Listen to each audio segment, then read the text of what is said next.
Good. How are you? Good, man. What changed for you guys offensively in the second half? I know those turnovers definitely kind of shifted the momentum. I mean, that was a big thing. Defense was getting the ball out. They forced a lot of turnovers in the second half, and offense was able to capitalize. When you shift the momentum and then you step on their throat, when you can shift the momentum like that, that's when you kind of really start stealing the game. But I think in the first half we just kind of some guys might have just been trying to do a little bit too much, maybe a little overexcitement.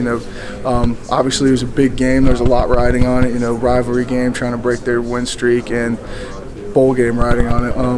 But in the second half, I think we kind of reconvened. Everybody kind of came out, we just locked in and realized, all we have to do is our job, nothing more, to win the game. And some of those, we were able to run the ball pretty effectively in the second half, and that's when it really feels good, when some of those 2 to 3 yard runs in the first half start turning into 7 to 8 yard runs in the second half. So I think that was the biggest thing. I think everyone just kind of got on the same page, didn't try to do too much, locked in, and just did their job, and obviously worked out pretty good. So. How big is it for y'all as a team, as a program in general, just to be able to go bowling now 6-6? I mean, how big is that? Obviously you're a senior, but just moving forward for this program. I mean, it's a huge step for the program. It feels incredible. I was telling Jones in there earlier, some of the, it's big part for me. Being a fifth-year guy, being able to be a part of the class, it's kind of been able to take that step. Me and the other, fifth years, we've been in here for. There's only like 8 or 9 of us left, and we've been here for the highs. We were here for the 11-win season, and we've been here for 2-win season. So being able to just see how hard everyone's worked the past couple of years, and the young guys buying in so much this year, they've been great, and it's just kind of.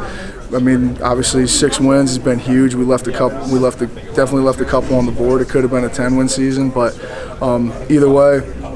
We got a bowl game to go to, and it feels great. Getting to go bowling in December, there's nothing better. What was the adjustment in the rushing game, or was it just that Javante said he changed cleats and that seemed to open the Was it that, or did you guys kind of open it up with the screens and stuff like that? Well, I don't know what Javante did with his cleats, but I'm glad he did it. But no, just up front, we were kind of, saw some things on film, and it wasn't really what we were seeing today, so we just kind of had to say, like on some of our blocking schemes, just tweaking it a little bit, and we were able to come out in the second half, and we ran our gap schemes very effectively, and we were able to gash them on a couple of those, and once we started running the ball effectively, we kind of opened up the game for everything else. So that's definitely, once we started clicking in the run game, everything kind of opened up. So did you feel like